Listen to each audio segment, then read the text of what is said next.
Bueno, bien, vamos a arrancar entonces con lo que es adultez, digamos, mayor, o podríamos decir lo que se denomina tercera edad, y bueno, más o menos para que ustedes puedan ir guiándose. Vamos a ir. Bueno, nosotros habíamos visto en la última clase el texto sobre todo lo que tenía que ver con identidad respecto a la adultez. Tomamos el texto de Jacob para poder hablar de la identidad y si bien el texto de Jacob abarca el envejecimiento y la identidad en relaciones a envejecimiento, hay un apartado, hay un capítulo en donde va un poquito para atrás y habla de la identidad en la mediana edad. Entonces, a partir de esa identidad de la mediana edad, nosotros lo fuimos desarrollando diferentes aspectos que estaban en relación a ello. Y miradas, digamos, desde dónde se podía plantear esa identidad eh, para poder comprenderla, ¿no? Cómo se va jugando la identidad en la mediana edad, en función también de ciertos cambios que si uno por ahí los piensa en la vejez, pero en realidad se vinieron dando anticipadamente, digamos, poco a poco ya en años anteriores. Y luego vamos a hacer hincapié en esa identidad en la vejez. Bien, ¿qué significa envejecer? ¿Sí? El texto ustedes van a encontrar en los capítulos que yo les puse que Jacob va a ir pasando, digamos, por diferentes momentos, digamos, del texto, en los cuales va a tratar de ir como conceptualizando cada vez más lo que significa envejecer, lo que significa ser viejo, lo que significa el término, ¿sí? Y voy a arrancar partiendo de esto que serían como las características o lo que implicaría envejecer en nuestra sociedad, ¿sí? O en las sociedades, en forma casi les diría en forma general, pero siempre teniendo en cuenta que estas características se modifican según la cultura, según el momento histórico, que no son categorías o características que son estables en cuanto a que siempre se dan de la misma forma.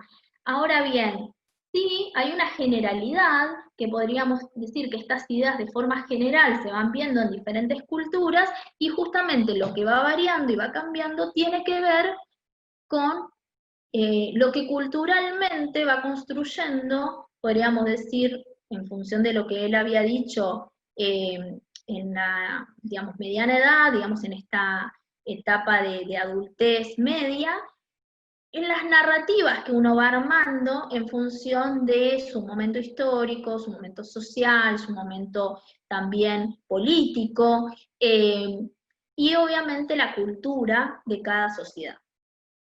Bien, ¿qué modificaciones de forma general se ven en el envejecimiento, en envejecer? Primero en la lectura que hacemos del sujeto que está envejeciendo o del sujeto que ha envejecido, ¿sí? Hay una lectura que hace el otro, en este caso, digamos, los que no estamos en esa etapa hacemos, de las personas que sí están, o de también del proceso hacia el envejecimiento, ¿no? Por otro lado, obviamente hay aspectos físicos que aparecen y se modifican y cambian totalmente en este transcurrir hacia la vejez, ¿no? Perdón, habíamos hablado en la etapa de la mediana edad que había cuestiones que tenían que ver con los cambios físicos, en la mujer la menopausia, la andropausia también sucede en el hombre, estas cuestiones de también cómo van vivenciándose las cuestiones físicas y cómo también la aparición de algunas cuestiones que tienen que ver con a veces con dolencias, con enfermedades, a veces no tienen que ser enfermedades, pero sí con ciertas condiciones o con ciertos déficits, ¿no? ¿No? Esta cuestión de que, por ejemplo, bueno, no estamos produciendo, no sé, determinada hormona o determinado, digamos, sustancia, o el que el colesterol no suba, todas estas cuestiones que a veces empiezan a aparecer con el tiempo, porque el devenir del sujeto hace que también el cuerpo vaya teniendo una consecuencia a su estilo de vida anterior, al paso del tiempo, a ver, como todo, ser vivo, tenemos un proceso, un ciclo vital, y las células de nuestro cuerpo van teniendo una reacción a ese proceso, a esa vida. Bien, entonces hay aspectos físicos que empiezan a modificarse. En las representaciones que va teniendo cada uno del sí mismo, ¿no? Él todo el tiempo hace hincapié en esto del sí mismo, de la identidad. ¿Qué representaciones vamos teniendo los sujetos en el envejecimiento respecto a quién soy, qué puedo hacer, qué lugar cumplo, ¿no? Esto más abajo también lo vuelve a plantear.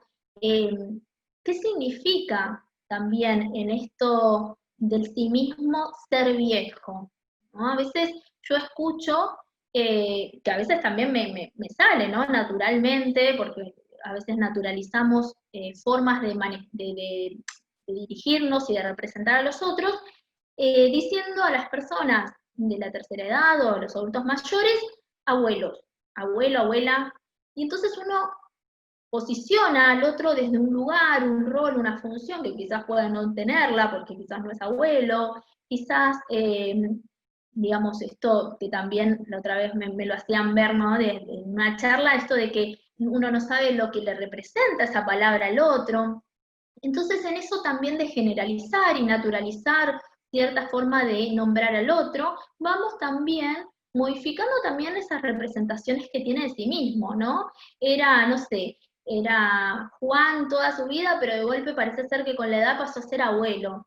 Entonces, digo, el nombre también es parte de nuestra identidad y algo que nos conforma y nos representa en nuestro, del sí mismo, y de golpe por la edad dejamos de ser Juan, Pedro, Ana, David, y pasamos a ser abuelo, abuela.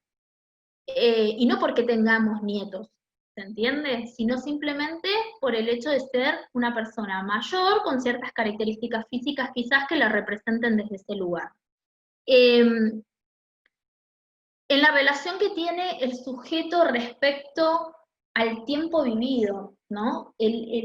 La comparación del tiempo vivido. Uno cuando empieza a tener más pasado que futuro, el tiempo y esa relación entre lo que se vive y lo que se está por vivir empieza a tener una relación diferente y un peso distinto para el sujeto, ¿sí? No es lo mismo cuando tenemos 20 años y tenemos desde nuestra fantasía, desde nuestro imaginario, que vamos a vivir un montón, si bien todos sabemos que eso en realidad es más una construcción individual que nos hacemos respecto a vivir toda la vida, ¿no? Vivir hasta, no sé, hasta los 100 años o 90 años, pero tenemos como mucho más esa conceptualización de que la distancia de lo vivido es menor que la que tenemos por vivir. Tenemos mucho por vivir, ¿no? A veces utilizamos frases como, no sabes lo que te falta para vivir.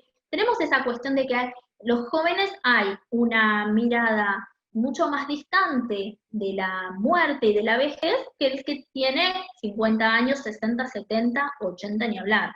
Entonces, con esa diferencia, esa relación entre el tiempo vivido y por vivir, hay una gran modificación que obviamente repercute en su propia representación del envejecimiento.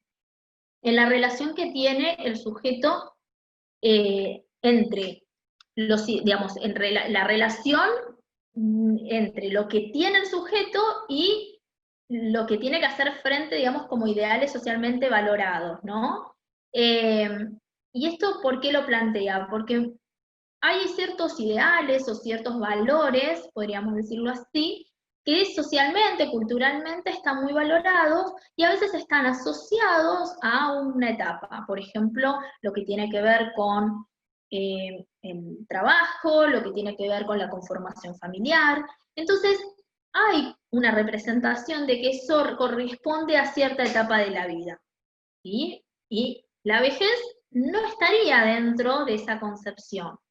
No sé, uno sabe que a determinada edad se jubila, entonces en algún punto estar dentro del ideal y el valor del trabajo, a partir de la jubilación pasa a ser algo que ya no pertenece o no estaría en necesidad de pertenecer.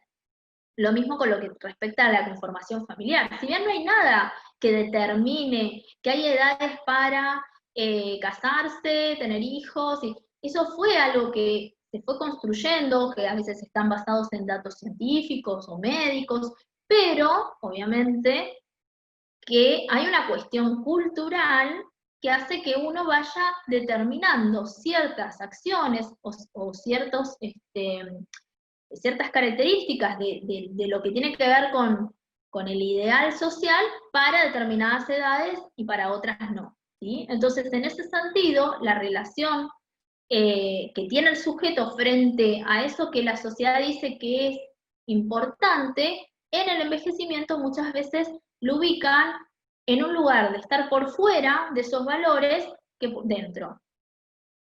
Otro de los cambios es en los factores que motivan, justamente para reforzar esto que venía diciendo, que motivan la posibilidad de estar fuera de ciertos marcos sociales o de incluirlos dentro de nuevos contextos, ¿sí? A ver, estar por fuera de la posibilidad de trabajar implica en algún punto para el sujeto un gran cambio, ¿sí? La jubilación, hay personas que la pueden vivir muy bien, pero hay personas que la pueden vivir de una manera totalmente negativa.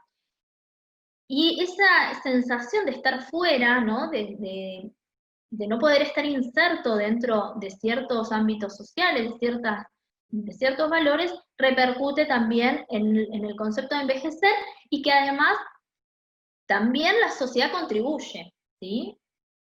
La inclusión o no en nuevos contextos también van a permitir tener una conceptualización del envejecer. ¿Qué implica además envejecer? Que haya cambios en los lugares dentro de las cadenas, digamos, generacionales. Una cosa es ser hijo y ser cuidado por, a pasar a ser cuidador de, ¿no? Yo les había dicho que en la mediana edad lo que sucede también, digamos, en este adulto medio, lo que sucede es que eso de ser cuidador de, no es solamente ser cuidador de los hijos, sino que también se constituye un ser cuidador de los padres. Entonces, que eso representa una gran carga de estrés, porque no es una posición en la cual los sujetos estamos acostumbrados a pensarnos. Estamos más acostumbrados a ser cuidados por nuestros padres, a ser pensados, digamos, pensarnos a nosotros como cuidadores de nuestros padres, ¿sí? Y entonces cambiar ese lugar, pensemos en la vejez, estar en un lugar generacional que tiene que ver con ya tener cada vez menos generaciones sobre nosotros y más generaciones posteriores a nosotros, hace que en este sentido, en esta idea y representación de la identidad, haya modificaciones también. Mucho más si ese lugar generacional, ¿no? De estar como un poco, digamos, siendo la generación más antigua de nuestra familia, por ejemplo, para no decir de nuestra sociedad, pero sí de nuestra familia, no está bien valorado, ¿sí? Y por último, en la modificación de las redes sociales, y acá no tiene que ver nada que ver las redes sociales en cuanto a las que comúnmente y vulgarmente lo decimos nosotros, sino en las redes sociales en cuanto a la vinculación, con quiénes se vincula el adulto mayor. Los grupos de amigos, los compañeros, eso cambió, se modificó, porque bueno, los compañeros de trabajo ya al jubilarse dejan de ser compañeros de trabajo, entonces tienen, algunos seguramente quedarán, pero ya tienen que configurarse desde un lugar diferente. Esto de los amigos, las pérdidas que se va sufriendo, ¿no? De las redes sociales con las que se vincula. Muchas veces la sociedad no estimula y no propicia que el sujeto tenga una red de contención de pares y de personas que puedan compartir experiencias similares. Hay personas que quizás no han fomentado esa red, digamos, con la sociedad, y cuando llega esta etapa les cuesta muchísimo más empezar a hacerlo. Entonces hay grandes modificaciones que por sí, por el momento y porque que la sociedad fomenta también lo lleva a eso, y esto repercute y también va marcando el concepto de lo que es el envejecer. Bien, esto por un lado.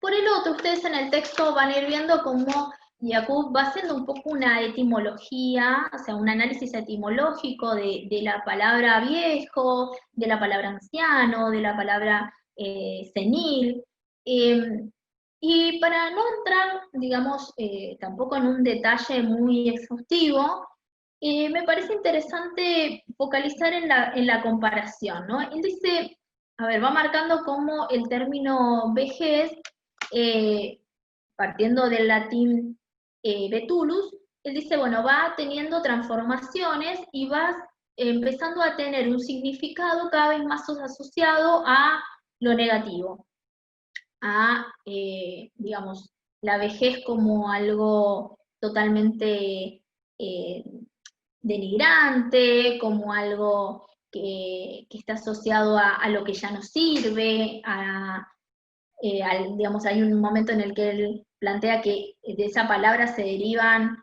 palabras que llevan al significado de esto de vejestorio o vejete, ¿no? De empezar a utilizar como esta derivación de la palabra, siempre desde un lugar totalmente despectivo. En cambio, con respecto a anciano, él vio que etimológicamente la palabra no estaba tan asociado a lo negativo, sino más bien desde un lugar más enriquecedor, ¿no? Como, digamos, el significado que él veía en anciano tenía relación con lo antiguo o como con aquello que se enriquece a lo largo del tiempo, ¿sí? Más asociado a esta idea, digamos, de que Erickson también plantea como fortaleza digamos, al final del ciclo vital, de una sabiduría, ¿no? Como de una ganancia del sujeto a través de sus experiencias. Bueno, esa por ahí es la distinción que me parece importante, como también la palabra viejo a nosotros socialmente nos suena como algo totalmente despectivo y como algo a evitar y como algo que no tiene una connotación agradable. En cambio, cuando hablamos de anciano, lo hacemos con otro tono porque tiene que ver también como con esa raíz etimológica, fue haciendo que se los tome como desde puntos de vista distintos. Y con respecto a senil, él decía, bueno, la palabra senil se utilizaba para determinar el lugar que ocupaban en el Senado romano las personas que tenían más de 60, más de 65. Y luego, o sea, por eso eran seniles, digamos, no eran como lo tomamos hoy en día. Y luego, con la medicina, lo que sucedió es que la palabra senil empezó a asociarse a enfermedades que aparecían en este grupo etario. Entonces, empezó a tener una connotación de enfermedad y de patología cuando decimos son seniles. ¿Sí? Nosotros cuando decimos una persona es senil, nosotros solemos asociar a que es una persona que tiene quizás demencia, que no está, digamos, con un registro consciente de la situación, que está asociada a una patología, está asociada a una enfermedad. Pero en realidad, si hacemos el rastreo, nos damos cuenta que en realidad tenía que ver con otra connotación, y me parece importante esto para que entendamos que cómo se va construyendo la narrativa y la forma de nombrar las cosas en función de los contextos históricos y culturales. Entonces, obviamente que acá dentro de muchos años tendremos otra forma también de conceptualizar quizás esta etapa de la vida, pero fuimos haciendo un recorrido a lo largo de nuestra historia como sujetos en los cuales viejo está visto como algo negativo, anciano tiene un tono un poco más positivo, y esto de senil termina asociado a algo totalmente patológico. Bien, hasta acá más o menos vamos bien. Lo mismo jubilado, Ana, ¿no? La palabra Lo jubilado. mismo jubilado, sí, exactamente. Que eso también tiene que ver digamos, con la connotación que cada cultura le da a lo que significa ese momento, ¿no? Claro, pues jubilado uno podría decir que viene de júbilo, ¿no? Como de una etapa en la que uno debería estar feliz, y no, nuestra sociedad no lo asocia desde ese lugar, pareciera ser, ¿no? Entonces a veces uno tendría que hacer como ese recorrido también para poder empezar a comprender que le damos el significado nosotros como sociedad, ¿no? Y no exactamente la palabra en sí. La palabra no es mala, sino para qué se la usa. Bien. Y con respecto digamos, a esta idea del envejecimiento, él plantea, bueno, dos tipos de definición. Una es la que el envejecimiento es el resultado de diferentes cambios que se van a ir produciendo a lo largo de la vida en el organismo y, y que tienen que ver no solamente con esos cambios en el organismo, sino también con el funcionamiento de ese organismo. Y la segunda definición, él plantea que cuando hablamos de envejecimiento, tenemos que considerarlo como una acción y un efecto en el sujeto o en algo o en alguien que toma las formas de la vejez, dice él. Y esto de formas de la vejez marca que hay características, ¿sí? Que hay ciertas características que están asociadas a ser viejo. Y que obviamente esas características van a estar en relación de lo que cada sociedad, cada cultura, cada momento histórico determine como propio de la vejez o no, ¿sí? Siempre ustedes cuando lean a Jacob van a ver que él todo el tiempo remarca y digamos, hace hincapié en la acción de lo cultural, la acción de lo social, de lo político, en cuanto a las concepciones que uno tiene respecto a ciertos, no solo parámetros digamos, en cuanto al desarrollo, sino también de las construcciones, digamos, narrativas, más que nada, que hacemos de esa situación. Y obviamente que esas diferentes formas de la vejez van a tener que ver con cuestiones psicológicas, con cuestiones biológicas, con cuestiones sociales. ¿Sí? Esos cambios van a estar en esos diferentes ámbitos. Bien, quiero adelantarme un poquito.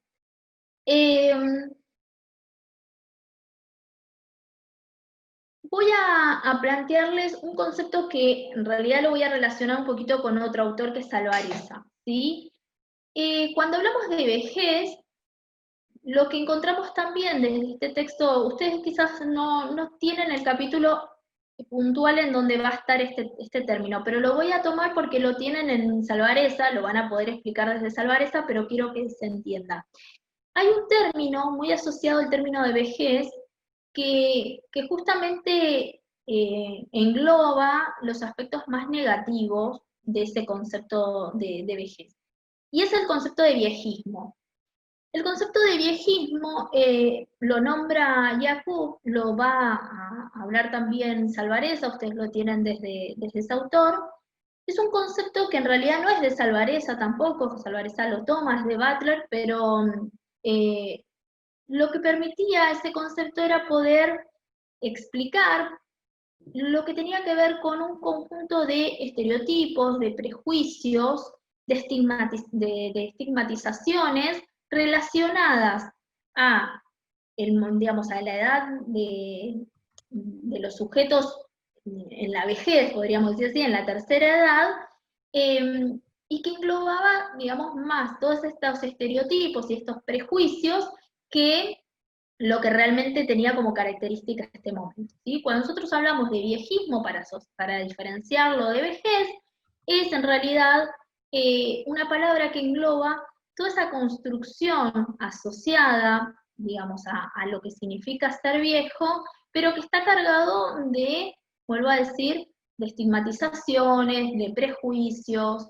eh, no sé, por ejemplo, para incluir dentro de lo que es este concepto de viejismo, decir, la persona tiene olor a viejo, ¿no? ¿Qué es el olor a viejo? Es algo que a veces uno escucha. ¿Qué es lo que uno representa como olor a viejo? Eso es es una estigmatización, porque implica, esto lo he visto en objetos, digamos, decirlo sobre objetos y sobre personas, ¿eh? Digo, esto tiene que ver con una estigmatización y con un prejuicio, ¿sí? Con algo que hemos conformado y que hemos considerado que hay cosas que tienen un olor determinado y que serían parecidos a tener olor a viejo, que además eso se lo he escuchado decir a personas sobre personas. Sí, decime, David. No, que justo Miriam me decía que no escuchaba, que no te estaba escuchando, no sé Ah, ¿no me si estás le pasa escuchando? lo mismo al resto ¿Vos sí me o yo te escuchás, escucho David, o bien, no? yo Ah, te está escucho bien. bien, pero yo quería chequear eso a ver si el resto te escuchaba bien Ah, bueno, bueno, esperamos un o poquito es a un ver qué tema de dicen los Miriam, demás. a ver si la podemos asistir. Ahí Alejandra dice que sí. A ver, las chicas, Ariana, las que están con él. Claro, a veces puede pasar que sea la conexión de ustedes que les impida escuchar, pero bueno. Si no, si no, fíjate saliendo, Miriam, y volviendo a entrar, a ver si así te resulta. Bien, Salí Lucila y dice que volví a a veces entrar. se corta. Bueno, puede ser, chicas, que sea la conexión. Dale, perfecto. Ahí sí Cualquier cosa, si a ustedes se les quedó algo colgado, pregunten de nuevo esa parte si no entendieron. No se preocupen, de todas maneras siempre tienen, por suerte la grabación graba todo, entonces no, por más que se les corte a ustedes, lo sigue grabando. Bueno, yo les decía esto de a veces ciertas connotaciones, ciertas frases que uno dice, esto de connotar las cosas, digamos, no sé, un olor, atribuirle que sea un olor a viejo, por decirles algo, o, digamos, eso es un estereotipo, es una creencia, es un juicio que uno hace en función también de las propias experiencias, pero también de lo que fue circulando socialmente respecto a eso, ¿sí? Cada sociedad tiene un concepto determinado de cómo ve esa etapa de la vida. Entonces, es importante hacer una revisión, digamos, de cómo uno ve el envejecimiento, cómo uno ve lo que significaría, digamos, el ser viejo o pertenecer a esta adultez mayor, y, y digamos, qué repercusión tiene también esas creencias, esas formas de ver la etapa en nuestro contexto, ¿no? Me parece que eso es como para poder empezar a entender, porque yo les podría decir, bueno, ¿cuáles son las características de la vejez? Pero me parece que lo que justamente tiene de bueno este texto es que marca que las características de la vejez es algo totalmente conformado por lo que cada sociedad, cada cultura va construyendo de qué es ser viejo. Y en eso, por eso les digo que también no es solamente una cuestión personal, tiene que ver cómo uno fue construyendo su idea, pero también cómo el contexto lo va ayudando o no a construir representaciones más adecuadas a, a lo que realmente, a las potencialidades que realmente tiene el sujeto o no, ¿sí? Eh, Bien, ¿alguna duda? ¿Pudo entrar la compañera? ¿Alguien tiene alguna pregunta? Yo me estoy guiando un poquito con mi machetito acá porque son como bastantes conceptos y no me quiero ir como más o menos por todos y no olvidarme de nada. sí, pudo Eh, entrar Miriam y ya se escucha bien, me dijo. Hay otras cuestiones que son importantes que plantea Yacu para poder comprender la vejez, ¿sí? Me parece que esto también cuando lean el texto hagan un poquito de hincapié. Eh, ¿Qué cosas son importantes a tener en cuenta a la hora de entender a la vejez? Primero, eh, ¿qué es un proceso de diferenciación? Es un proceso, cuando hablamos de diferenciación, tiene que ver con ese proceso de identidad progresivo, ¿sí? Digamos, cada uno va construyendo su su propio modo de envejecer, como yo les dije recién, en función de las posibilidades y el entorno, o sea, y los recursos que el entorno le dé. Eh, y obviamente no es lo mismo envejecer en el 2020 que envejecer en el 1920. ¿Sí? Les pongo así como 100 años de diferencia para que sea bastante grande la diferencia como no ha sido lo mismo ser adulto ni ser niño. Lo que sucede es que muchas veces en la vejez sigue habiendo una gran dificultad de poder conectar con ese momento y de poder visualizar que no estamos exentos casi nadie, digo, de llegar a ese momento. O sea, la única manera que estemos exentos de llegar a ese momento es que nos, digamos, muéramos antes, no hay otra forma. Eh, entonces, me parece importante para poder comprender, entender que es un proceso, es progresivo, o sea, todas las connotaciones que le demos tienen que ver con una construcción. Eh, Poder hacer, justamente basado en eso, una reconceptualización de lo que significa el envejecimiento, de lo que significa el desarrollo, eh, y de poder entender nuestro desarrollo dentro de ese concepto de vejez. Poder verlo desde múltiples dimensiones, de múltiples direcciones del desarrollo y del crecimiento, porque tampoco, a ver, cuando uno dice el envejecimiento pareciera ser que hay un deterioro, hay un avance progresivo de deterioro de todos los aspectos del sujeto, tanto psicológico como social y como biológico, y en realidad lo que es el crecimiento y el desarrollo va teniendo diferentes formas de ir progresando, ¿sí? Y ven que no uso la palabra de deterioro porque en realidad no significa justamente un deterioro, significa un progreso, y que eso tiene que ver con diferentes formas en que van a ir dándose. Uno puede tener un progreso a nivel físico y ser muy diferente su progreso a nivel psicológico. Cuando digo tener un progreso a nivel físico que quizás esté más marcado por dificultades, por, no sé, imposibilidades de hacer ciertas cosas a nivel físico, pero no desde el nivel psicológico y no desde el nivel social.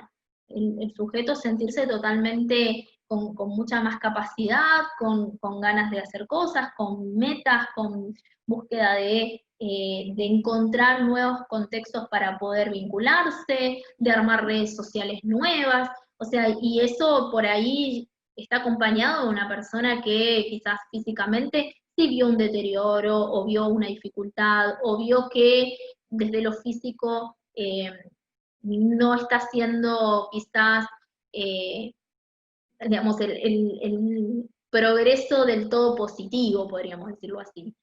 Pero no siempre sucede eso, ¿no? También puede suceder todo lo contrario.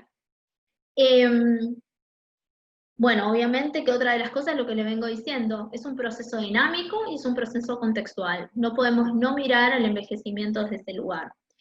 Eh, y que obviamente el curso vital está atravesado por la trayectoria del sujeto y por las transiciones que ese sujeto fue pasando, ¿sí?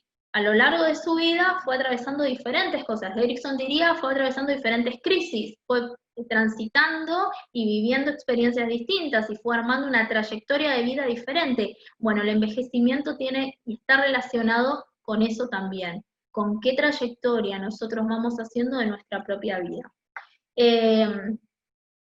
Y bueno, obviamente ya lo que ya les vengo diciendo, la historia, el contexto, el contexto político, no es lo mismo vivir en un lugar en donde hay políticas que estén destinadas y que estén incluyendo a los sujetos de la tercera edad, que nos incluyan a nosotros cuando seamos sujetos en ese rango etario, que lugares en donde las políticas son totalmente contrarias, ¿sí? Eh, yo creo que hay algo que, bueno, nos está pasando y que también nos pone como para pensar en esta etapa. Nosotros estamos en un momento de pandemia en donde este grupo etario, digamos, de las personas de la tercera edad es un grupo de riesgo, es un grupo que está siendo más vulnerable, no quiere decir que es el único grupo de riesgo, pero que sí es más vulnerable, y que también me parece interesante tomar esto que nos está sucediendo para pensarnos qué es lo que lo hace tan vulnerable, ¿sí? Si es solamente una cuestión física, si es una cuestión de antecedentes fisiológicos, de funcionamiento a nivel médico, lo que lo hace vulnerable, o también lo hace vulnerable algunas cuestiones que tienen que ver con, no solo con lo social, sino con lo psicológico y con las representaciones que tenemos respecto a la persona mayor, ¿no? Digo, ha habido casos en el mundo que se han visto de tener que elegir a quién le daban un respirador y que personas de más de 80 años no se los den.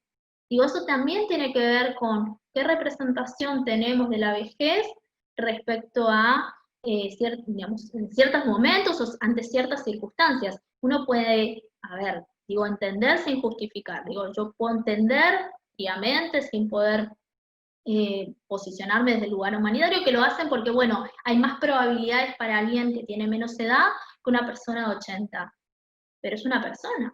Entonces, a veces uno también tiene que ver que si eso no es una construcción que hemos hecho, ¿de quién determina que es más valioso a alguien o es más prioritario darle a alguien de menor edad que a alguien de 80 o de 90, aun cuando tenga... Entonces, digo, estas cuestiones para que ustedes vean cómo hay cosas que nos van sucediendo y que no estamos, o sea, uno mira siempre desde su lugar, ¿no? Pero que eso nos puede pasar, que nos va a pasar.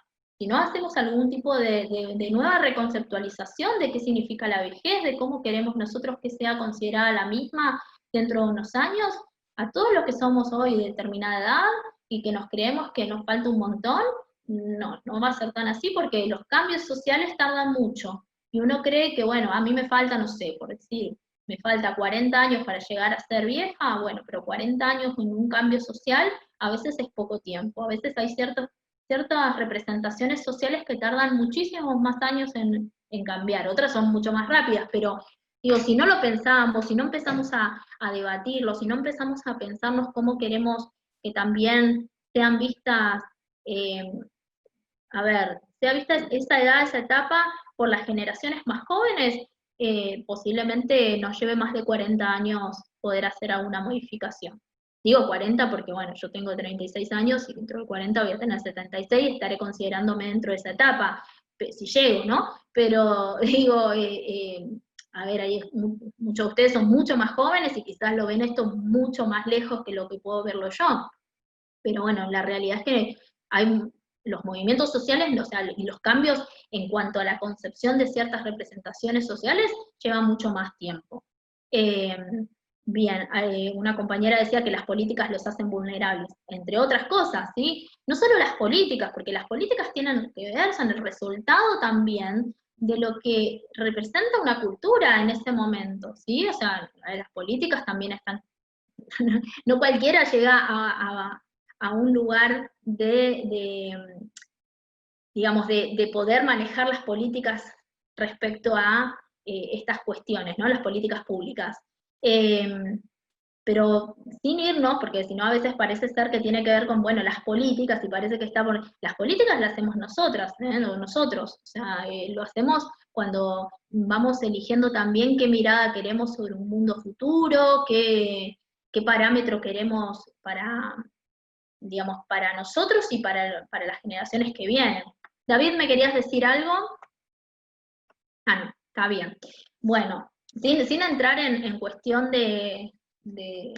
a ver, cuando hablo de política no entro en partidismo, pero quiero que se entienda que no tiene que ver con un otro que no hace, sino con pensarnos más en nosotros y en pensar qué mirada estoy teniendo yo sobre esa etapa, porque también, digamos, es importante que hagamos una revisión. Ustedes van a estar trabajando cuando se reciban, eh, con, con estos grupos, con familias, con diferentes sectores de la sociedad, donde van a ver muchísimo de esto. Y quizás ustedes estén participando también en la posibilidad de que haya políticas públicas y también, a ver, no solo desde el nivel, digamos, de lo público, sino también, que me parece que sería ideal, ¿no? Pero también desde lo social, desde lugares de participación y de importancia. Eh, quizás empezando a no desprestigiar lo que venga desde este lugar, ¿no? A veces uno cuando tiene que hablar de esa etapa, solemos utilizar como conceptos o adjetivos bastante despectivos. Quizás esos pequeños cambios van a ir haciendo que podamos mirarlo de otra manera.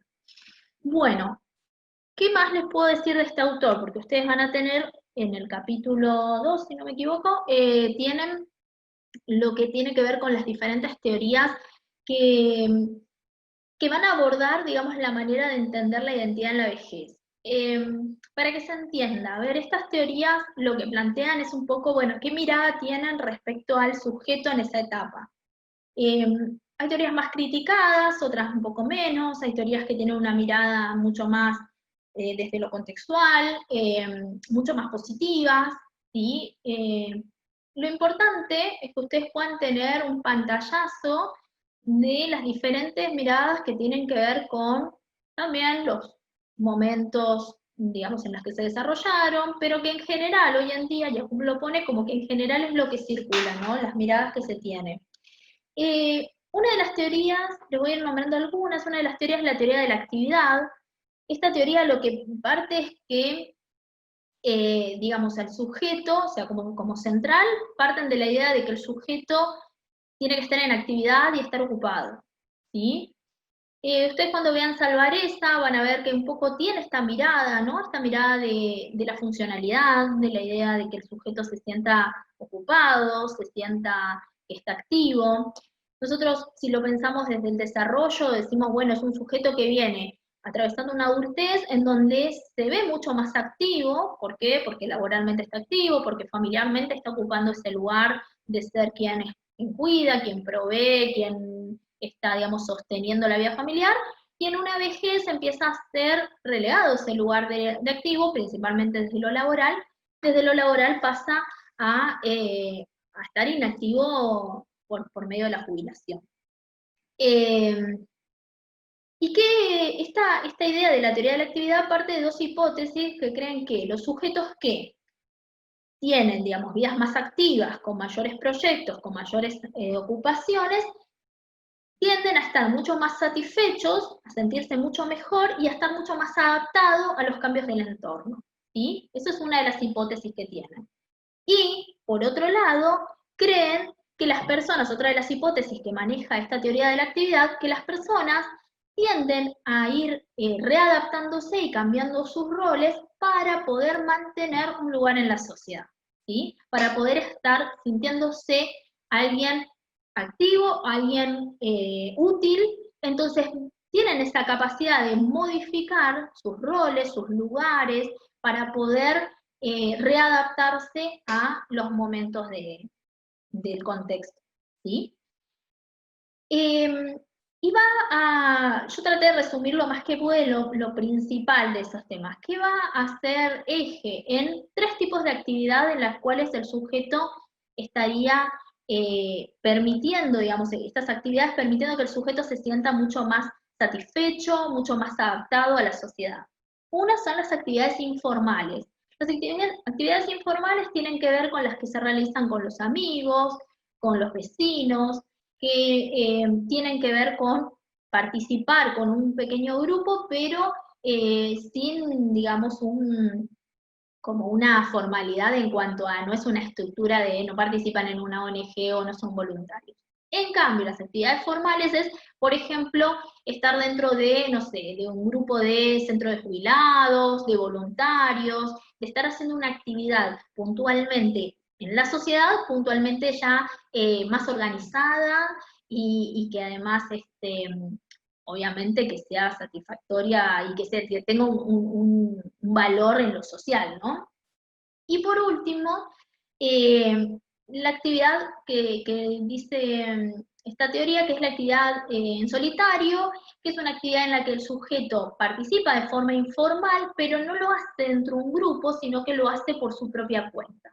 Y esto puede ser, por ejemplo, no sé, cuidando la casa de alguien, o puede ser ayudando a cuidar a los nietos, o sea, esta cuestión de tratar de hacer como un acto que contribuya con el otro, pero que lo hace en solitario, que no tiene que ver con una idea en conjunto, con una organización, con compartir con el otro.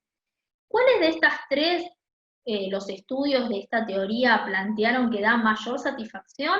Los que tienen que ver con una actividad informal. Los que están asociados a juntarse con amigos, juntarse con vecinos, hacer algo en conjunto, contribuir, son las que generan más satisfacción en relación a los otros dos. ¿Sí? Obviamente, que no quiere decir que los otros no generen satisfacción, pero hay un plus en esa actividad en conjunto con otros, en donde yo me siento que pertenezco, que además de estar haciendo algo que contribuye y que me está haciendo sentir útil, lo que fomenta es una red, digamos, social de contención. ¿Y qué dice los autores de esta teoría que es lo que permite mayor satisfacción? Plantean que estas actividades informales permiten mayor satisfacción porque implican estar incluidos dentro de lo que se denomina como la subcultura de la vejez. ¿Viste? Para que se pueda dar esta idea de la subcultura de la vejez, lo que tiene que suceder en el sujeto es una mayor interacción con sujetos de mi misma edad o más o menos dentro de mi grupo etario. En relación a otros grupos, ¿no? Por otro lado, haber una afinidad positiva, o sea, sentir con el otro que tiene mi misma edad una relación positiva, ¿no? De sentirme que estoy compartiendo cosas, me identifico con el otro, que puedo, digamos, contribuir en conjunto a hacer algo. Y por último, que haya factores que fomenten, digamos, factores también del contexto, que fomenten las ganas o el interés del sujeto a vincularse con personas de estos grupos que con otros grupos. ¿Sí? Entonces tiene que haber también una cuestión de contexto que la idea de pertenecer al subgrupo, al subconjunto o la subcultura, dice el autor, de la vejez, sea algo visto como positivo. Si yo no lo veo así, difícilmente pueda encontrar en este hacer con el otro algo satisfactorio. Bien, esto por un lado. En la contracara, ¿qué tenemos? La teoría de la desvinculación. Porque así como había, digamos, teóricos que plantean que los sujetos en actividad, en relación con los otros, tienen mayor satisfacción, también está la teoría que podríamos decir que ustedes estudian en Salvarezza, lo nombra algo así como la teoría del desapego. La teoría de la desvinculación lo que plantea es que los sujetos, cuando vamos envejeciendo, tendemos a querer desvincularnos mucho más que en otro momento, ¿sí? Y que esto no lo ven como algo, a ver, no es que plantean que el sujeto hace eso porque está depresivo, porque no quiere vincularse, porque está, digamos, atravesando un proceso negativo, sino como algo natural, deseable, como positivo además, porque esta teoría lo que plantea es que, bueno, esta desvinculación, este retraimiento, esta salida de lo social permite que ingrese otros a ese mundo social. Vuelvo a decir, uno puede disentir, pero yo trato de explicarle lo que hay, digamos, teorías que avalan esta idea, ¿no? Y que hay tres factores que van a potenciar, por así decirlo, esta desvinculación. Bueno, uno, la pérdida de roles, por ejemplo, cuando uno se jubila. Jubilarse hace que uno salga de un lugar y un rol, y que eso fomenta también a la desvinculación. Uno pierde también ese contacto con los amigos, con los compañeros de trabajo, hay como una, digamos, también de preservar más lo familiar. Por el otro lado, dice, los sujetos tienen mayor conciencia de que tienen un futuro limitado, entonces tienden a retraerse más para poder estar más centrados en sí mismos. ¿Sí? Esta es otra de las ideas o los factores que considera esta teoría que fomentan esta desvinculación. Entonces hay como mayor búsqueda como de una mirada hacia sí mismo, y entonces eso resta el interés hacia la vinculación con otros. Y por otro lado, desde lo biológico, que plantean el deterioro o la pérdida de ciertas funciones motrices y sensomotrices hace que también su posibilidad de actuar en la sociedad se vea imposibilitada, y esto también lo va como retrayendo de ciertas actividades. Vuelvo a decir, esta teoría considera que la desvinculación, que el retiro de lo social, que el retraimiento hacia la individualidad es algo positivo, adaptativo, y que el sujeto además a nivel social eso permite la entrada de otros a la sociedad, porque es como que podríamos decir que sale uno y entra otro, ¿no? Es como algo así. Ahora, ¿es una teoría que recibió muchas críticas? Muchísimas, ¿sí? Y la sigue recibiendo porque, bueno, obviamente Salvarezza es uno de los que critica esta teoría. Salvarezza planteaba, no lo tienen en la entrevista que ustedes tienen como texto, pero en su libro él decía, bueno, a ver, si yo tomo lo que decía Blecher era un psicólogo argentino, Blecher hablaba de cómo fuimos construyendo nuestra personalidad y nuestra identidad, bueno, nuestra personalidad, dice él, a partir de ser sujetos sociales, ¿no? Y que cómo a lo largo de toda nuestra vida los sujetos hemos buscado constantemente ser sujetos sociales. Queremos pertenecer. Claro ejemplo, lo que sucede en la adolescencia, en ese adolescente que quiere pertenecer a un grupo, que no puede dejar de pertenecer a la familia y a ese núcleo familiar para salir a la sociedad y estar solo. Ahora, dice Salvarezza, a ver, si yo tomo eso, me costó tanto ser un sujeto social, ¿voy a querer en la vejez dejar de serlo? En realidad, tiene que ver con la imposibilidad de lo social, dice Salvarezza, de poder darme lugares, contextos en donde yo pueda, a pesar de mis, digamos, dificultades o a pesar de la diferencia que tengo con el sujeto que era cuando era joven, poder seguir haciendo cosas, poder seguir participando de actividades. Entonces me parece interesante esto. Bien, ¿qué otras teorías encontramos? Otra de las teorías es la teoría del control personal. Y dentro de esta teoría del control personal van a encontrar diferentes autores que la van viendo desde diferentes puntos de vista, ¿sí?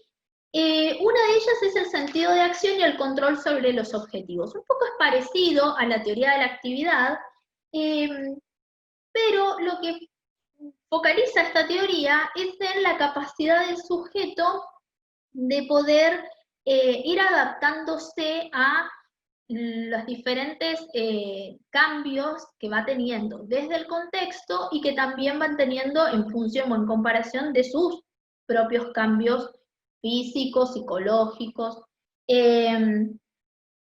Y lo que plantea, esperen que quiero ubicarme para que no, plantea dos procesos, ¿sí? Dice, hay un proceso primario que tiene que ver con el control que hace el sujeto sobre las conductas, digamos que además sobre su capacidad de poder controlar esas conductas, que son, digamos, anheladas y que son conductas que socialmente tienen algún tipo de repercusión positiva, ¿sí? Entonces, por un lado, plantea esta teoría que el sujeto, digamos, podríamos decir, desde un proceso primario, tiene un control sobre sus propias conductas, sobre qué hace, sobre, digamos, el contexto y cómo lo modifica al contexto para poder anhelar y para poder lograr esas conductas que desea. Y que obviamente esas conductas que va haciendo el sujeto van a tener un efecto en el mundo exterior. Ahora, ¿qué sucede? Cuando esto no se puede dar así, el sujeto no tiene tanto control en lo que modifica en sí mismo para poder llegar a cumplir o digamos, a generar aquello que es anhelado y que también está en correlación con el entorno, como pasaría en la vejez, entraría un proceso que tiene que ver con digamos, él lo nombra como proceso secundario, en el donde se busca modelar los, digamos, estados cognitivos, motivacionales y emocionales, ¿para qué? Para que puedan llegar a, digamos, a cumplir y a generar, digamos, algún tipo de resultado o de objetivo, sin que entren en choque sus capacidades con lo que el entorno le presenta. Entonces, ¿qué tiene, digamos, ese proceso secundario a qué apunta? A que el sujeto puede ir readaptando sus metas para que no haya un choque tan fuerte entre sus posibilidades y lo que busca como objetivo, ¿sí? Nosotros digamos, en un proceso de control primario, dice él, bueno, lo que hacemos es modificamos las cosas y tratamos de llegar a cumplir y a buscar la manera de que se modifique el contexto para poder lograr lo que queremos, pero porque también el sujeto tiene mayor plasticidad y mayor capacidad de modificar sus conductas. En la vejez, digamos, hay menor capacidad de modificar ciertas cosas, porque hay cosas que tienen que ver con pérdidas o con dificultades que ya no se van a recuperar. Entonces lo que apunta esta teoría es que el sujeto pueda hacer desde el trabajo motivacional, digamos, desde la motivación, el trabajo en lo que tiene que ver con la configuración de sus metas, modificar sus objetivos, modificar las metas para poder llegar digamos, a cumplirlas sin que sienta esa frustración por no poder hacerlo, ¿sí? Entonces, esta teoría de lo que tiene que ver con digamos, el control y la búsqueda de objetivos, va a plantear una idea de envejecimiento positivo. Y la idea de envejecimiento positivo va a estar basada en, un poco, en cierta forma, las nociones de asimilación y acomodación que nosotros habíamos visto con Piaget. Bueno, ellos plantean que desde un punto de vista de la asimilación, lo que suele hacer en el envejecimiento, o sea, en este envejecimiento positivo, uno lo que va a hacer es buscar, en la asimilación decíamos que hacíamos una modificación del entorno, ¿no? Buscamos conseguir los objetivos, buscamos modificar el entorno de manera tal que lo podamos tomar, lo podamos complementar lo que queremos nosotros. Bueno, eso sería desde un punto de vista, digamos, más de la asimilación. Esta teoría lo que plantea es que desde un punto de vista más de la acomodación, lo que empieza a ver es mayor ajuste y un ajuste más flexible de las metas, un cambio en las metas, para que puedan asimilarse también de manera más adecuada. Entonces, en algún punto el envejecimiento permite tener que actuar y poner en juego más mecanismos de acomodación porque tiene que haber mayor modificación, podríamos decir, de las metas del sujeto para poder lograrla, ¿sí? Pero no entendiendo como, bueno, no lo puede hacer, entonces que haga esto que sí puede, ¿no? Desde un lugar realmente sentido y queriendo lograr objetivos, pero desde sus posibilidades, ¿se entiende? Esta teoría apunta más que nada a esa idea, a la que el sujeto no encuentre tanto contraste, ay, perdón, no me salía, entre lo que están diciendo sus posibilidades y lo que él está queriendo. Entonces, si yo me pongo unas metas muy altas y no lo puedo, esto lo digo en general, no nos pasa solo en la vejez. Si uno se pone metas muy altas y pone la vara muy alta, seguramente lo que encontremos es mayor frustración. Si uno baja las metas y empieza digamos, a tener una posibilidad de cumplirlas, también lo que se produce a nivel psicológico es mayor sentimiento de satisfacción, porque yo empiezo a lograr cosas, empiezo a hacer. Entonces, a ver, no puedo volver a trabajar 8 horas como trabajaba antes. ¿Por qué? Porque ya me jubilé o porque además hay muchas personas, yo he conocido personas con las que he trabajado, digamos, en cuanto a nivel, digamos, como psicóloga, personas, digamos, que estaban en edad de jubilarse, pero que todavía estaban trabajando, ¿no? Que todavía tenían como esta dificultad de jubilarse, no por una cuestión legal, sino porque tal vez, o sí por una cuestión legal, no por edad, sino por una cuestión de aportes, ¿no? Ahí está. Y entonces, me acuerdo en un caso que me pasó que físicamente hubo un impedimento, empezó a haber una seguidilla de situaciones de imposibilidad de seguir sosteniendo un trabajo de 8 horas y fue necesario todo un trabajo, digamos, de poder cambiar sus objetivos y sus metas.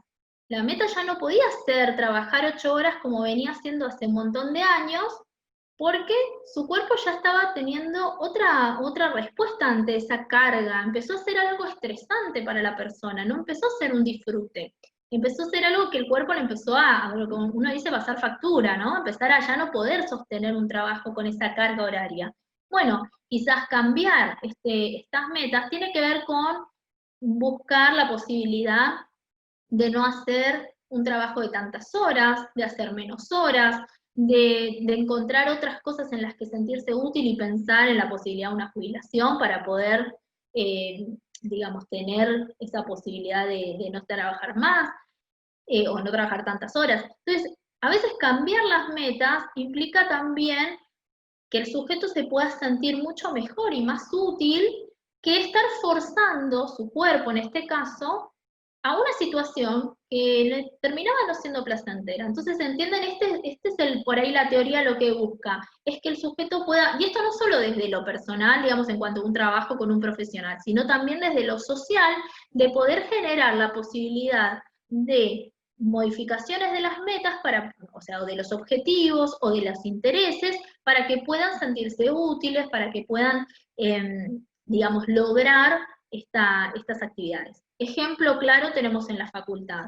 UNITE no plantea una educación a la igual que tienen ustedes. UNITE plantea la posibilidad de acercarse a la universidad, de poder tener el acercamiento a conocimientos dentro de las posibilidades de un sujeto que está en esa etapa, ¿sí? Teniendo en cuenta algunas cuestiones que hacen que sea más, quizás, no voy a decir más difícil, que sea distinto la forma de aprender, ¿sí? Que necesite otros tiempos, que necesite otro modo de organizarse. Ahora, hay muchas personas que no van a UNIT y que se ponen a estudiar una carrera, al igual que están haciendo muchos de ustedes que son muy jóvenes. ¿Lo pueden hacer? Claro que lo pueden hacer. Eso tiene que ver con las capacidades, pero lo bueno es que si no lo podés hacer, no te quedes sin la posibilidad de hacer otra cosa. ¿Sí? Yo creo que eso es lo que haya la posibilidad de poder acotar los objetivos, la forma de organizar, la manera en que se aborda la educación en esa edad, quizás más cercana a sujetos que por ahí tengan otra forma de procesarlo. ¿Sí? Porque si no, es como que queremos homogeneizarlo. O entras en esta categoría o no hay forma de que el entorno te permita otra cosa. Bien. Otra de las teorías que aparece es el de la selectividad socioemocional. Todas estas teorías tienen que ver en cómo ven al sujeto, ¿sí? Y a partir de ahí, qué cosas se aplican. Acá solamente el autor marca cómo se ve al sujeto. La teoría de la selectividad socioemocional lo que plantea es que el sujeto se pone metas en función de su noción del tiempo, o sea, en realidad, de cómo considera el tiempo. Entonces dice, si el tiempo es algo considerado como algo abierto, extenso, el sujeto tiende a ponerse más metas que están relacionadas a la información y al futuro que un sujeto que está viendo el tiempo o sea, más acotado o con podríamos decir, con cierta finitud, ¿no? En donde el sujeto que lo ve al tiempo como más acotado tiende a ponerse metas más asociadas a lo emocional.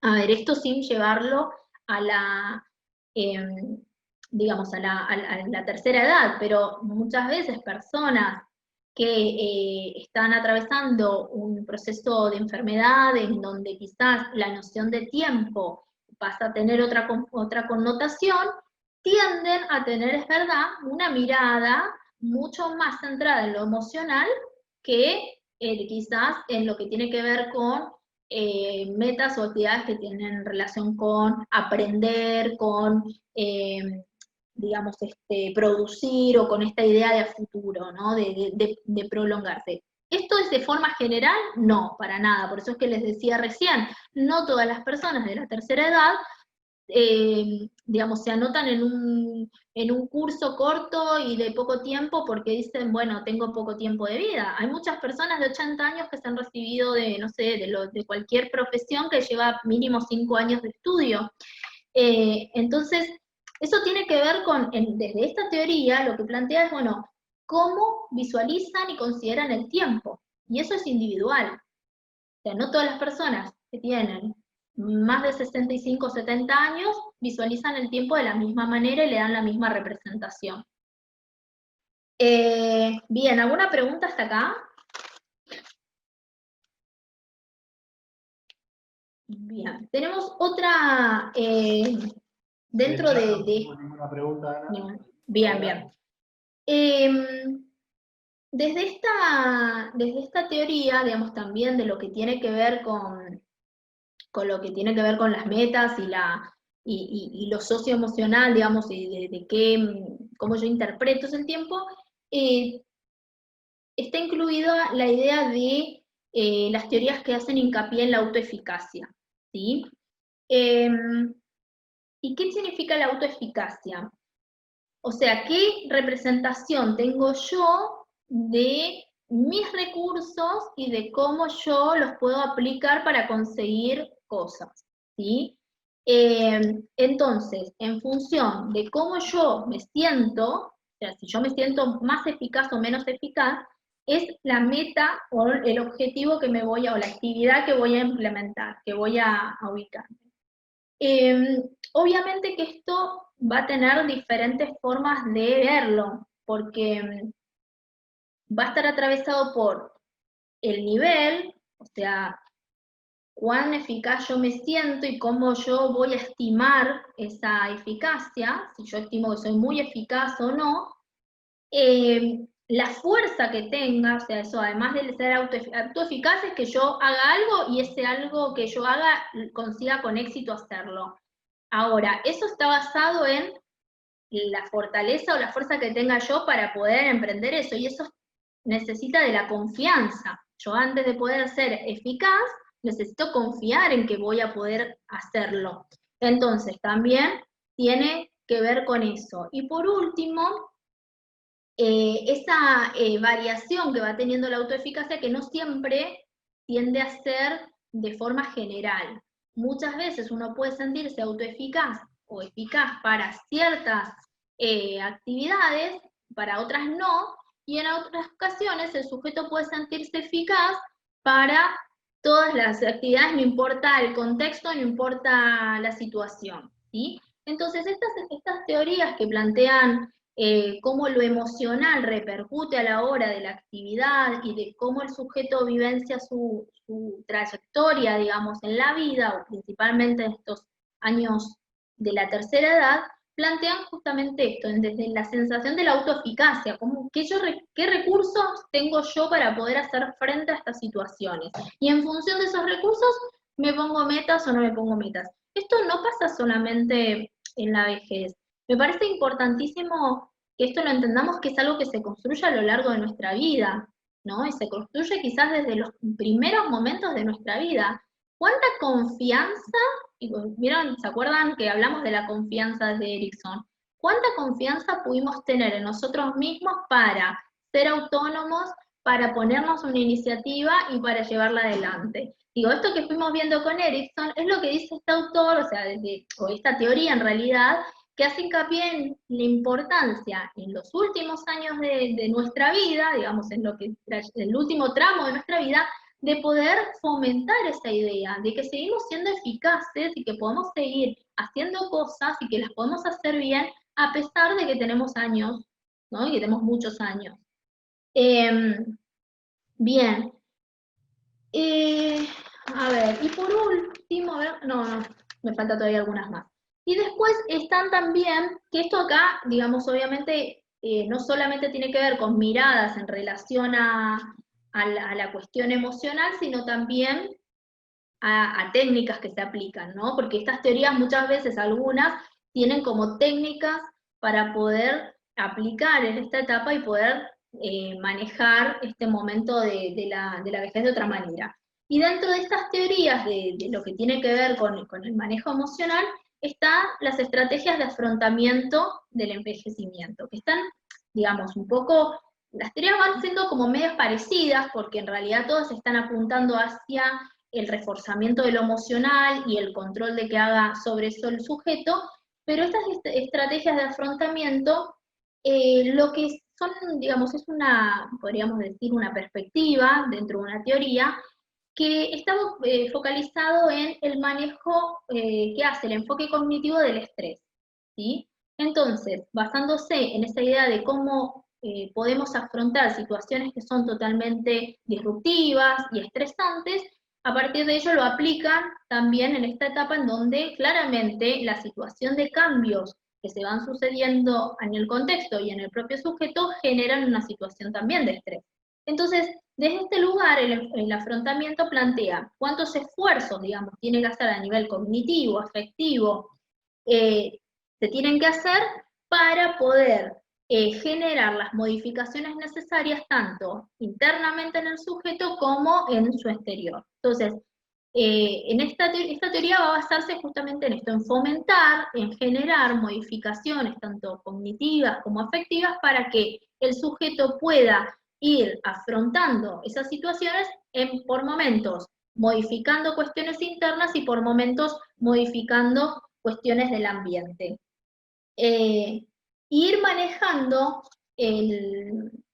digamos, esa demanda que el ambiente le va generando, ¿no? Dice, en ese manejar, bueno, ir tolerando, ir reduciendo, ir modificando las demandas que el ambiente le vayan otorgando.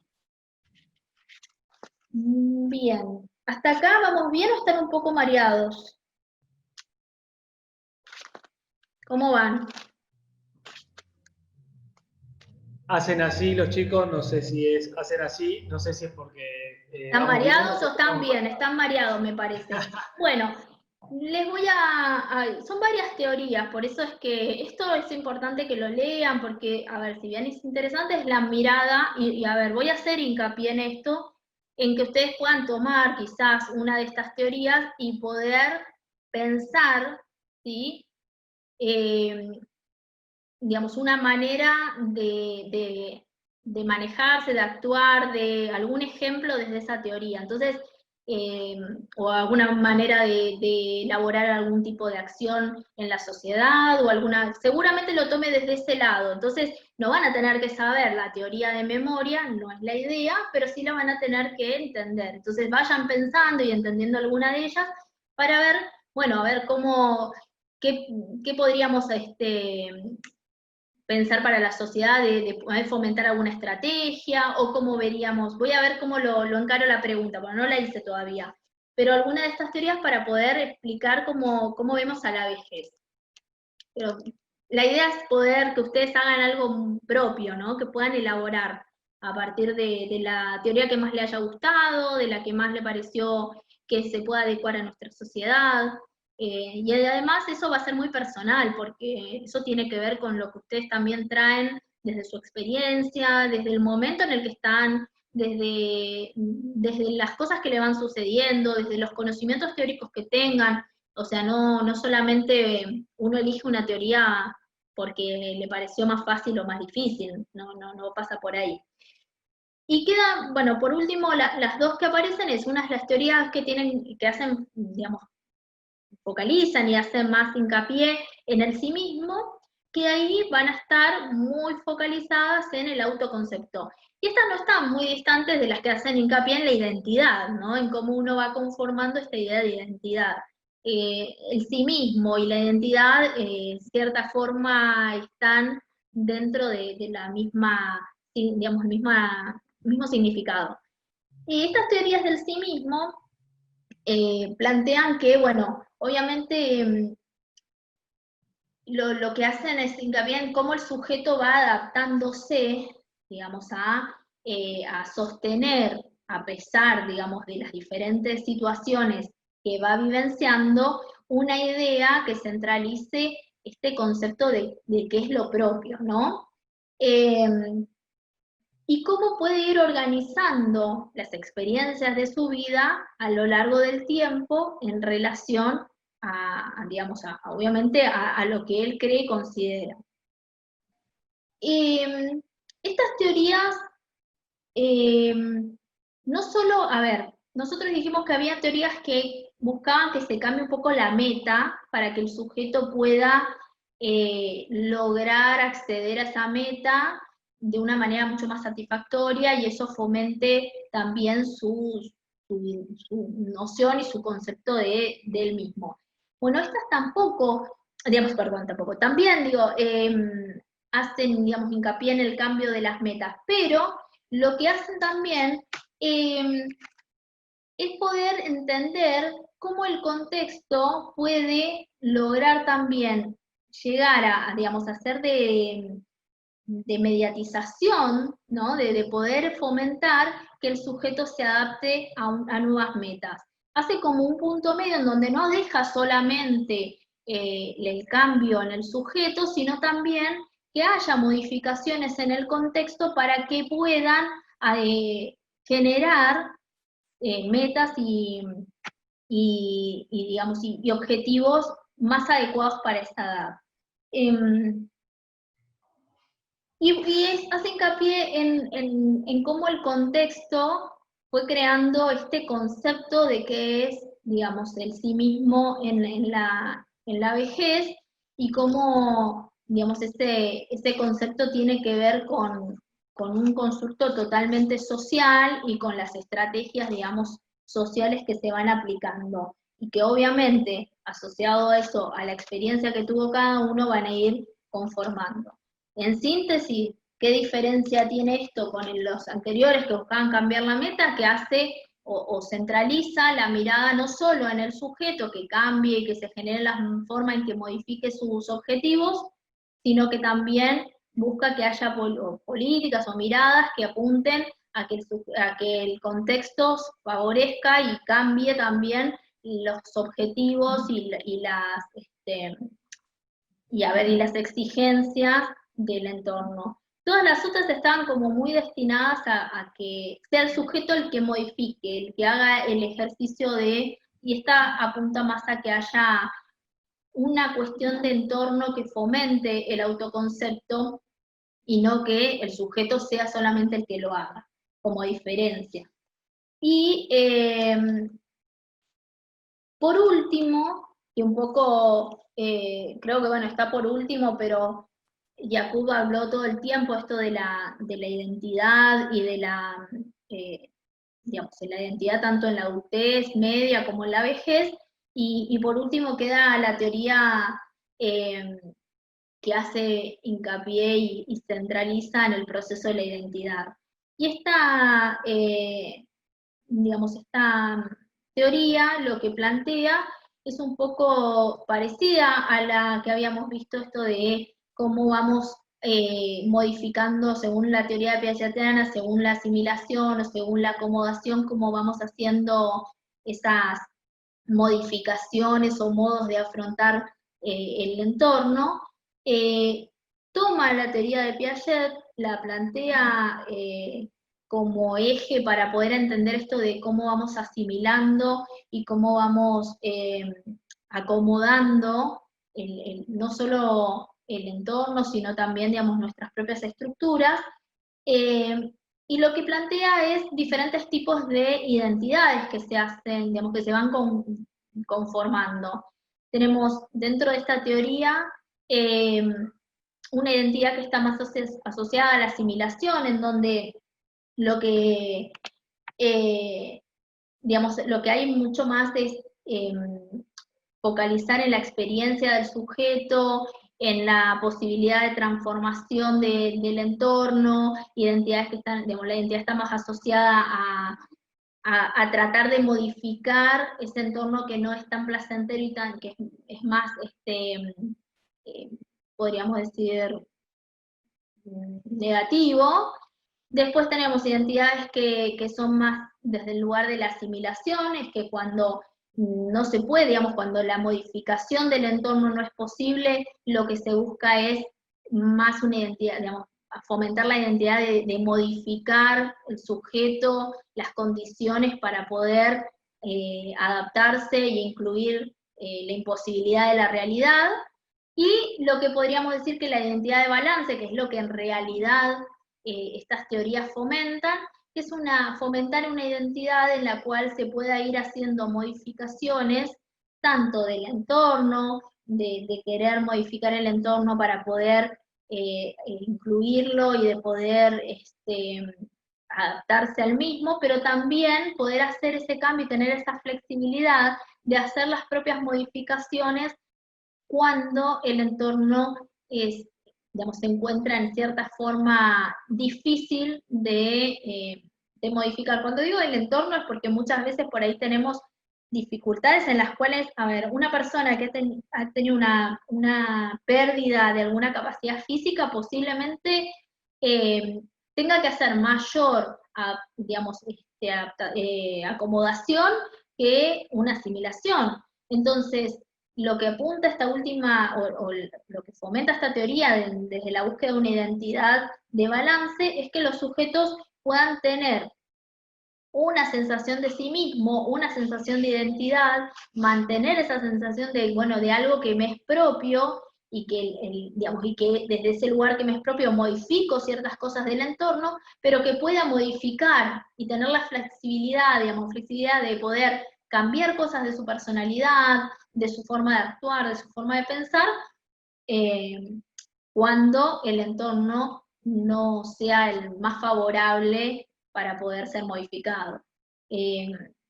Entonces, desde ese lugar son como diferentes, bueno, hasta acá yo lo planteo estas diferentes teorías y son diferentes formas de ir como viendo cómo podemos abordar la vejez, ¿sí? Me pareció interesante plantearles esto porque si no, uno a veces también hace como una mirada desde una teoría, desde un solo enfoque, y plantea que es una etapa que se da ciertas características, y como vengo repitiendo en un montón de autores, que creo que es lo que en general pienso, pero que bueno, obviamente lo sustento con autores que lo plantean así, que nosotros somos sujetos que estamos atravesados por, digamos, una construcción de saber determinada, que tiene un interés de por medio, que a veces desnaturalizar esos saberes es bastante difícil, que a veces nos aferramos a una mirada porque eso también nos permite tener cierta tranquilidad y dominio de la situación. Entonces me pareció que en esta etapa de la vejez, Jacob ofrece una mirada amplia de diferentes teorías que hacen al envejecimiento. Obviamente que él tiene su propia mirada, pero en este capítulo él puede plantear las diferentes teorías, cómo van mirando y leyendo lo que sucede en la vejez, y proponen quizás un modo de abordaje desde ese lugar, y desde allí dejarle abiertos a ustedes a que elijan cuáles les parece más adecuado, con cuál se sienten más identificados, cuáles les parecen a ustedes que podría funcionar mejor, y construir en su examen una mirada propia de lo que es esta etapa y de lo que ustedes podrían pensar esta etapa desde alguna de estas teorías. Eh, Porque sería muy fácil decirle, bueno, no, la vejez es esto, y transmitir lo que yo pienso y creo, que bueno, es inevitable, yo igual les sigo transmitiendo lo que pienso y creo, pero digo, transmitirle una sola mirada y que ustedes la repitan digamos, más allá de que estén de acuerdo o no, la digan y la escriban en un examen, cuando es un momento, como es cualquier momento de nuestra vida, pero es un momento en el que además nos cuesta tanto pensarlo, que me parece que si encima solo lo dejamos desde la mirada que a veces tenemos, atravesado por un montón de prejuicios, que seguramente yo también los tengo, y entonces, qué mejor que una variedad de opciones para poder elegir cuál es la que creen ustedes que se adapta mejor a lo que a ustedes les parece, construir desde ahí una respuesta. Seguro la pregunta de vejez va a ir por ese lado. Léanlo desde ese lugar, léanlo desde el lugar de poder responder con su conocimiento, con su experiencia, pero eh, a ver, desde la creatividad de ustedes, de decir, bueno, esta teoría me parece que funcionaría mejor porque se podría aplicar de esta manera, a ver, y va a ser muy variado porque cada uno tiene un contexto diferente, entonces quizás ustedes lo piensan desde su trabajo, desde su familia, desde su, no sé, barrio, espero que mi idea de poder plantearles esa pregunta de lo personal y desde algo muy propio, digamos, muy original de ustedes, funcione y a ustedes les sea sencillo. No les pido que con eso escriban 10 hojas, no busco eso, simplemente que puedan transmitirlo desde alguna de estas teorías una mirada. Si no le gusta ninguno, obviamente que también pueden transmitir una crítica. Eso también es posible. Pueden transmitir una crítica y es tan válido como decir, bueno, me gusta esta teoría. Eh, Siempre que la crítica esté con algún fundamento, el fundamento significa criticar poniendo un contenido correcto y una reflexión correcta, ¿no? Desde su punto de vista, justificando, explicando y, si es posible, proponiendo otra cosa. Bueno, Salvareza, les voy a decir, Salvareza es un texto súper fácil, o sea, yo no les digo esto porque quiera convencerlos, es realmente porque es una entrevista, no es un texto así muy complicado, porque en realidad es una entrevista. Voy a sacar 3 cositas importantes de ese texto que me parecen interesantes que ustedes lo vean. Bueno, primero, entender este concepto de viejismo. Viejismo son actitudes negativas, prejuicios, estereotipos, juicios de valor, digamos, que tenemos. Pueden ser, o sea, Jacob dice, pueden ser positivos o negativos. En general, las que están asociados al viejismo tienen que ver con juicios, prejuicios con connotación negativa, asociados a, a la condición del sujeto solamente por la edad en la que está, ¿sí? Por pertenecer a un grupo etario. Obviamente, también allí hay discriminación, ¿no? En ese concepto de viejismo plantea que incluye la discriminación al viejo solo por ser viejo, o la persona, digamos, cuando digo viejo, viejo vieja, ¿no? Solo por serlo. Y en eso podemos tener conceptos como, bueno, los viejos son enfermos, los viejos son discapacitados, los viejos son seniles, los viejos son asexuados. Eso es otro concepto que en alguno de los capítulos de Jacob ustedes, bueno, yo no les puse todos los capítulos, pero en uno de este libro habla sobre la sexualidad en el adulto mayor. Pensar que no hay sexualidad en el adulto mayor es una manera de considerar un estereotipo totalmente basado en una creencia, digamos, del sujeto adulto, basado digamos, en una creencia sin fundamento teórico, digamos, ¿no? Y esto también repercute en la representación que tenemos del otro. Y obviamente que plantea que esta idea de considerar, digamos, a la vejez como una enfermedad, como algo negativo, como un deterioro, está basado en esa vieja discusión de lo que consideramos salud y de lo que consideramos enfermedad, ¿sí? Eh, entonces, a ver, seguimos discutiendo qué es salud y qué es enfermedad. Obviamente que uno podría decir que salud es el relativo bienestar, dice la OMS, ¿no? El relativo bienestar psico-biosocial, eh, o biopsicosocial, como quieran decirlo. Y cuando hablamos de relativo, justamente no hay algo absoluto, tiene que ver con el momento, con el lugar, con lo que el sujeto sienta. Entonces, cuando decimos salud, tiene que ver también con plantear qué es para cada uno. Entonces, si nosotros vemos qué es salud, qué es enfermedad, desde el punto de vista del modelo médico, bueno, decimos solamente, bueno, salud es ausencia de enfermedad. Entonces, un adulto que está atravesando la tercera edad va a tener ausencia de enfermedad. O sea, puede que tenga, o qué consideramos enfermedad también. Es una enfermedad tener, no sé, colesterol alto, o sea, hay un montón de cosas que se consideran también como negativas, eh, como del lado de la patología, del lado de la no normalidad, del lado de que no fomenta la salud, y que la medicina, desde el modelo médico, digamos, obviamente se va a atribuir más a esta edad. ¿Por qué? Porque hay mayor predominancia de que nosotros a esa edad tengamos un montón de estas características. Y desde el modelo funcional está más asociado a esta idea de lo relativo, de la posibilidad de que el sujeto se pueda sentir, de sentir cierto bienestar físico, psicosocial, aun cuando pueda llegar a tener algún tipo de trastorno, de enfermedad o de dificultad. Entonces, me parece importante esto para poder diferenciar lo que dice Salvarezza en qué modelo es el que predomina. Entonces, él dice, lamentablemente, en el envejecimiento predomina el modelo médico. Y el que predomine el modelo médico y que el modelo médico se esté buscando tratar de fomentar la salud, porque lo malo es la enfermedad, hace que también el envejecimiento haya sido muy medicalizado.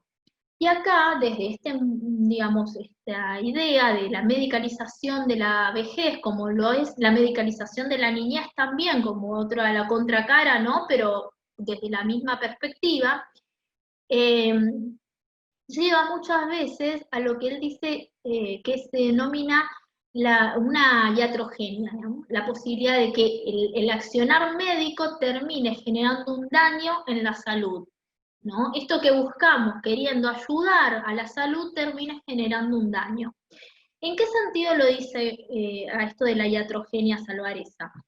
Lo dice porque cuando medicalizamos tanto a una etapa, solamente porque se está en esa etapa y en el por las dudas, lo que estamos generando es lo que él plantea como iatrogenia estructural, ¿sí? La iatrogenia, que es como el resultado negativo de la actividad médica, puede ser una iatrogenia directa cuando nosotros tomamos un medicamento y me generó un efecto secundario, ¿no? Me tomé un medicamento para el dolor de cabeza o para los dolores y terminó generándome un malestar renal, perdón, sí, puede ser renal, pero puede ser también del hígado, hepático. Bueno, eso sería como una iatrogenia directa, un efecto directo de una medicación. Pero después está lo que es la iatrogenia estructural, que tiene que ver con esta fomentación casi obsesiva de la vida sana, que empieza, o sea, digo, de la vida sana entre comillas, ¿no? De lo que se considera sano para determinado grupo etario, o sea, para ese grupo, eh, y que lleva a que el sujeto empiece a perder calidad de vida. Entonces él daba el ejemplo de una persona que, bueno, le habían sacado la sal, le habían dicho, bueno, creo que no podía comer un montón de cosas y que no, y empezó a tener un montón de restricciones. Entonces decía, bueno, esta persona empezó a no ir a comer afuera con sus amigos, porque bueno, ya o tenía que llevar la vianda, o tenía que empezar a hacer un montón de cosas que eh, para fomentar su salud, eh, y empezó a tener mucho mayor, digamos, efecto negativo, esa restricción, ese gran cambio de vida que tuvo que tener, eh, o que, por ejemplo, bueno, no sé, no podés comer tal cosa, no podés comer fiambres, no podés comer grasa, no podés tomar bebidas alcohólicas, no podés hacer... Y digo, ¿cómo se le plantea eso a ciertas personas?